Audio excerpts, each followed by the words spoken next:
妹うまるちゃん R はご覧のスポンサーの提供でお送りします。 Donc salut à tous, j'espère que vous allez bien, parce que moi ça va super, pour la simple raison que j'ai d'excellentes nouvelles à vous annoncer. Alors attention, rien qui ait un rapport avec le poisson d'avril. Je précise ça avant de me faire insulter. Héhé.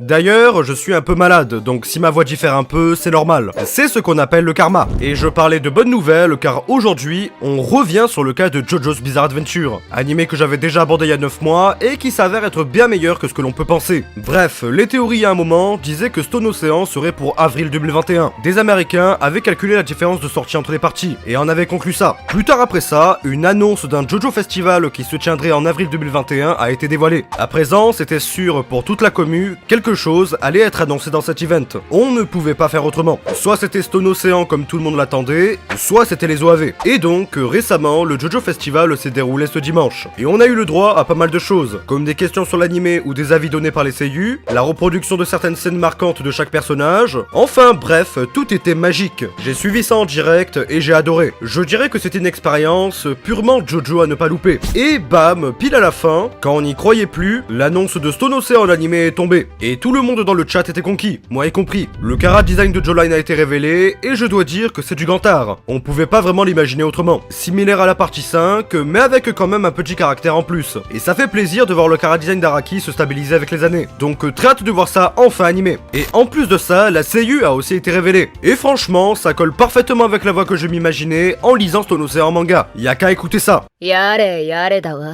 Avouez, vous bandez aussi. Bref, la seiyuu n'est pas la même que dans Eyes of Even, et se nomme Ai Fairuz, et a déjà doublé des personnages que vous connaissez sûrement, comme Valkyrie dans Koshashiro, ou encore Hibiki dans Dumbelunan Kilomoteru. J'ai personnellement lu Stone Ocean, et bien que je ne considère pas cette partie comme étant la meilleure, de la voir recevoir une adaptation animée, ça me fait grandement plaisir. Cette même adaptation animée que je suivrai probablement de très près, vu comment je suis fan, et que j'aurai la possibilité de comparer avec le manga. Malgré tout ça, malgré toute la hype qui a été donnée, littéralement on n'a rien de plus. Pas de trailer officiellement parlant, juste quelques visuels, et pas de date de sortie précise non plus, ce qui est très regrettable. Mais au vu de l'annonce assez récente, et de la difficulté de produire un animé avec tous les studios surbookés, plus le virus, j'irais dire qu'on pourrait au moins l'avoir à la fin de cette année. Mais vraiment, ça serait dans le meilleur des cas. Évidemment, comme vous en avez l'habitude, si toute information venait apparaître, je vous en informerai en commentaire. Vous avez juste à en laisser un, ce qui est bien plus pratique que de vous en informer sur l'ancienne sur le sujet. Sur ce, c'était tout pour cette vidéo, j'espère qu'elle vous aura plu et qu'elle vous aura aidé. Si c'est le cas, n'hésitez pas à vous abonner, liker, partager, ça me ferait vraiment super plaisir. Quant à moi, je m'excuse pour ma voix un peu désordonnée, et je vous dis à dimanche 14h pour la prochaine vidéo. Ciao, bye.